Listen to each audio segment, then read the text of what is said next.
नमस्कार साथियों, स्वागत है आपका। कैसे हैं आप लोग? आशा करता हूं कि अच्छे होंगे और अपनी तैयारी को अच्छे से कर रहे होंगे।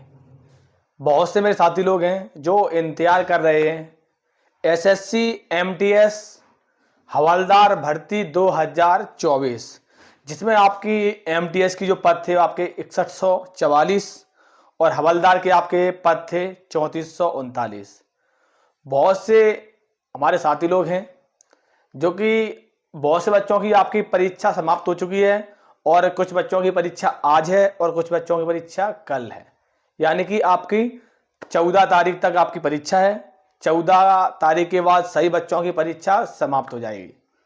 अब परीक्षा समाप्त होने के बाद फाइनल आंसर की किस डेट पर आएगी? बहुत से बच्चों के मन में ये प्रश्न है, लगातार हमारे पास कमेंट कर रहे हैं। और जैसा कि आप लोगों को पता होगा कि ये भर्ती की प्रक्रिया आपकी जब से चल रही है, मैं आप लोगों को इस भर्ती संबंधित जो भी अपडेट आती है, जो भी जानकारी आती है, मैं आप लोगों को अपने इस चैनल के जरिए से और साथ साथ में मैंने एक स्पेशल एसएससी एमटीएस के लिए व्हाट्सएप ग्रुप बनाया है। इस वीडियो के डिस्क्रिप्शन में मैंने लिंक लगा दिए, आप जाइए और जाके आप हमारे व्हाट्सएप ग्रुप में जुड़ जाइए, क्योंकि अब आपकी आंसर की आएगी। और बहुत से बच्चों के मन में प्रश्न है कि कैसे सिलेक्शन होगा, और साथ साथ में आंसर की के बाद जो आपकी हवलदार वाले बच्चे हैं तो उनको हवलदार के लिए फिजिकल में क्या क्या करना होगा, फिजिकल किस प्रकार का होगा, तो सारी जानकारी आपको हम अब इस वीडियो के माध्यम से प्रोवाइड कराएंगे और साथ साथ में आपको जानकारी मिलती रहेगी। अब आप ये समझ लीजिए कि आपका अब तक के एग्जाम, जैसे कि आपका लगभग एग्जाम समाप्त हो चुका है और एग्जाम समाप्त होने के बाद अब आपकी लगभग कितने नंबर, मैं ज़्यादातर देख रहा हूँ बहुत से बच्चे हैं जो कि हमारे ग्रुप में भी जुड़े हुए हैं और साथ साथ में कुछ बच्चों से भी बातचीत करता रहता हूं जो सेंटर है हमारे आसपास। तो उस सेंटर पे जो बच्चे पेपर करके आ रहे हैं, उसके बाद सबसे ज़्यादा नॉर्मलाइजेशन होने वाला है, वो किस पाली को मिलने वाला है और साथ साथ में कि कितने नंबर पर आपका सिलेक्शन होने वाला है और फाइनल रिजल्ट आपका कब तक आने वाला है। तो ये वीडियो, आप इस वीडियो में बने रहें, क्योंकि ये वीडियो आप लोगों के लिए, आपके जितने सारे क्वेश्चन हैं, जितने सारे बच्चों के प्रश्न हैं, सभी प्रश्नों के इस वीडियो में उत्तर मिलने वाले हैं। और साथ साथ में आप ये भी देख लीजिएगा कि आप अगर मध्य प्रदेश से हैं, उत्तर प्रदेश से हैं, आप किसी भी स्टेट से हैं, तो आपके स्टेट की कट ऑफ है वो कितने जाने वाली है, कितने नंबर पे इस बार आपका सिलेक्शन होने वाला है, समझ लीजिएगा विस्तार से। देखो, सबसे पहले मैं बात करना चाहूँगा कि सिलेक्शन के बाद सबसे पहले मैं बात करना चाहूँगा कि आंसर की सबसे पहले जो आंसर की बात करना चाहूँगा, तो आंसर की आपकी देखो 14/11/2024, ठीक है, 14/11/2024 को आपकी परीक्षा है, वो आपकी परीक्षा समाप्त हो रही है, ठीक है। 14/11 आपकी 2024 को परीक्षा समाप्त होने के बाद जो आपकी आंसर की है वो लगभग, ये मान लीजिए आपकी आंसर की 20 से 25, लगभग ये मान लीजिए 20 से लेकर 25 नवंबर के बीच में आपकी आंसर की आपकी आ जाएगी। लगभग आपके एग्जाम के, लगभग ये मान लीजिए एग्जाम के 8 से 10 दिन के अंदर अंदर आपकी आंसर की आ जाएगी। बहुत से बच्चों के लगातार हमारे पास एक ही कमेंट आ रहा था कि आंसर की कब तक आएगी, आंसर की कब तक आएगी। तो आंसर की है आपकी, वो समझ लीजिए कि आपकी 20 से 25 तारीख को आपकी आंसर की आ जाएगी। एक प्रश्न आपका हो गया। अब प्रश्न नंबर सेकंड आपका आता है कि कितने बच्चे, मैं आपको फॉन्ट बाई फॉन्ट समझा रहा हूं, विस्तार से अच्छे से समझ लीजिएगा, क्योंकि इस प्रकार की आपको सटीक जानकारी शायद हो कहीं मिल रही हो। तो पहले समझ लीजिए कितने % बच्चे उपस्थित हुए। देखो, अब तक की जो परीक्षा हुई है उसके अकॉर्डिंग बता रहा हूं मैं, जो आपकी जो उपस्थिति है, जैसा कि मैंने आप लोगों को पूर्व में बता चुका हूं, जो बच्चे हैं वो लगभग 25 से 27 लाख, 25 से 27 लाख बच्चों ने परीक्षा दी है, जबकि आपको पता होगा फॉर्म कितने लाख भरे थे। आगे आपका डाटा सामने निकल के आ रहा है। तो अब तक का जो है इसका पूरा सटीक डाटा और आ जाएगा तो मैं आप लोगों के लिए और अलग से वीडियो बना के डाल दूंगा, लेकिन जो डाटा है अभी तक इसके अकॉर्डिंग 25 से 27 लाख बच्चे उपस्थित हुए हैं जिन्होंने परीक्षा में भाग लिया है, ठीक है। ये आपकी हो गई है उपस्थिति, ठीक है। अब प्रश्न आपका नेक्स्ट है अब तक के एग्जाम, देखो सटीक कट ऑफ स्टेट वाइज अब तक के एग्जाम के आधार पर कितने नंबर पर सिलेक्शन होगा। ये आपके दो प्रश्न हैं, पहले एक बार अच्छे से देख लीजिए कि कितने नंबर पर एक बार सिलेक्शन होगा, क्योंकि देखो एसएससी एमटीएस हवलदार की आपकी 2 परीक्षाएं थी, सबसे ज़्यादा 2 परीक्षा थी। बहुत से मेरे साथी लोग हैं जिनके मन में ये प्रश्न उठ रहे हैं, लगातार हमारे पास ये भी कमेंट कर रहे हैं कि हमें कैसे पता चलेगा कि हमारा एमटीएस में और हवलदार में हमने फॉर्म फिलअप किया है। जब आपका फॉर्म भरा गया था तो उस समय आपको पोस्ट जो आपकी चॉइस की गई थी, तो आपने उसमें चॉइस किया होगा कि आपने कौन सा पोस्ट लिया है, ठीक है।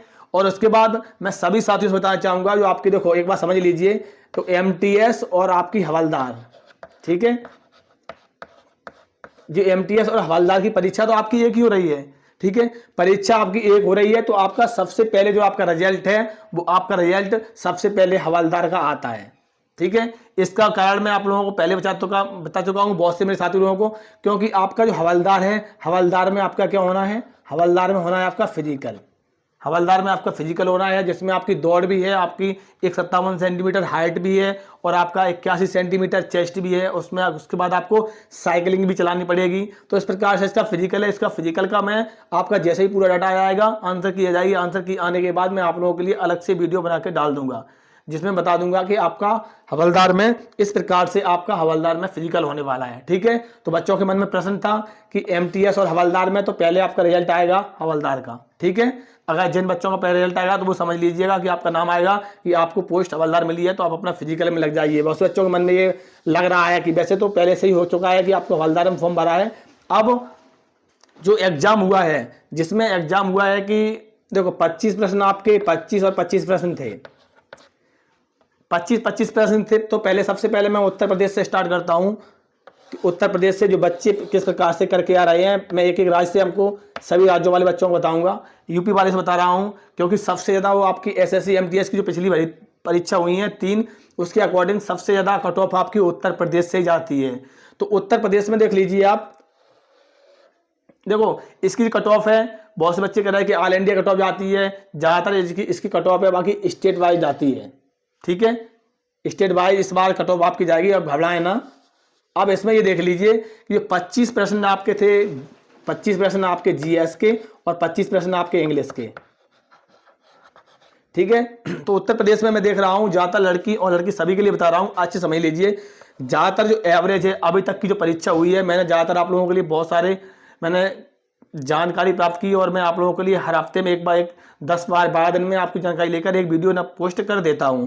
तो इसमें ज़्यादातर मैं देख रहा हूं किसी बच्चे ने 18 प्रश्न किए, किसी ने 19 और किसी ने 17, किसी ने 20। हाईएस्ट बता रहा हूं मैं, 20 प्रश्न है हाईएस्ट।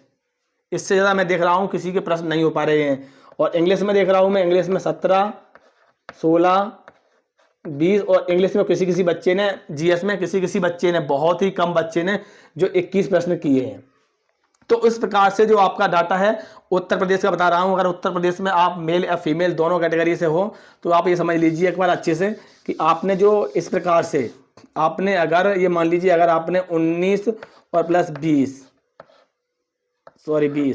अगर आपने इस प्रकार से अगर इतने प्रश्न किए हैं, ये मान लीजिए अगर आपने 40 प्रश्न किए हैं तो 40 गुणा 3 120 नंबर बन रहे हैं 120 नंबर बन रहे हैं। तो हमेशा आप 3 नंबर कम कर सकते हो। तो लगभग एक मान लीजिए कि आपका स्कोर 110 से लेके 115 के बीच में बन रहा है।